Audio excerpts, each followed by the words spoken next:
બેલી બી મરસીમાં વાપર્યું છે અને પરિણામ સારું મળ્યું છે. નમસ્કાર ખેડૂત મિત્રો, શ્રીજી એગ્રો ઇન્ડસ્ટ્રીઝમાંથી હું સંદીપભાઈ પટેલ. આજે તારીખ છે 13/12/2025 અને આ મરચીનું એક ખેડૂત મિત્રનું વાવેતર છે અને આપણું બેલી બી એની યુઝ કરેલું છે, તો આપણે એના મુખેથી સાંભળીએ એને કેવા ફાયદા છે મરચીમાં અને કેવું એને રિઝલ્ટ મળ્યું છે. તો શું નામ આપણું?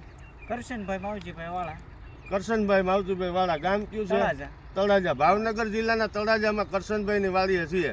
કરશનભાઈ, આ બેલી બી યુઝ કર્યું તમે, હા. તો કેટલા દિવસ પહેલા મરચીમાં વાપર્યું છે? આજથી 30 દિવસ પહેલા વરસાદનું વાતાવરણ પૂરું થયું ને, વરસાદ પછી વાપર્યું. કેટલી વાર આમાં યુઝ કરેલું આમાં છે? 2 વાર વાપર્યું છે. કઈ રીતે વાપરેલું છે? પાણી સાથે ઓગાળીને ડ્રીપમાં ઓલામાં ધોરિયામાં આપી દીધું. ધોરિયામાં આપી દીધું ને ઉપરથી એક છંટકાવ લીધેલો? એક છંટકાવ માર્યો છે ઉપર. બરોબર છે. તો પેલા મરચી કેવી હતી? પેલા વરસાદના હિસાબે પાંદડા અને હાવ વિકાસ જ અટકી ગયો અને ખરી ગયા હતા બધા પાંદડા.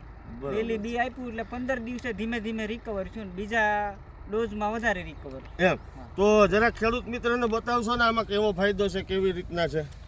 જુઓ, મરચામાં શાઇનિંગ, લંબાઈ અને ફાલ,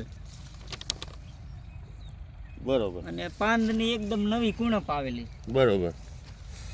અદ્ભુત બેઠક છે આની અંદર મરચાની. જોરદાર શાઇનિંગ પણ તમને બહુ જોરદાર મળી છે. બરોબર, સરસ છે. આની શાઇનિંગમાં પણ તમને સુધારો જોવા મળ્યો એવું લાગ્યું કરશનભાઈ? શાઇનિંગ અને લંબાઈ બંને. એમ શાઇનિંગ ને લંબાઈમાં. હા તો જે આ બેલી બી ઓર્ગેનિક છે, હા તો આનાથી તમને પૂરો સંતોષ મળ્યો છે? હા, પૂરો સંતોષ. એમ. તો ખેડૂત મિત્રને જણાવશો વાપરા જેવું છે? હા, વાપરા જેવું છે. એમ. હા, રાસાયણિક કરતા વધારે સારું કામ આપે. બરોબર.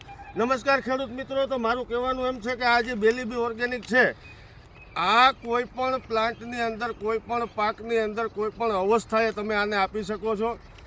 પાયાથી માંડી અને લાસ્ટ સ્ટેજના છોડમાં પણ આને ઉપયોગમાં તમે ડોઝમાં લઈ શકો છો. આ બેલી બી ઓર્ગેનિક તમામ પાકો માટે ખૂબ ઉપયોગી છે મિત્રો.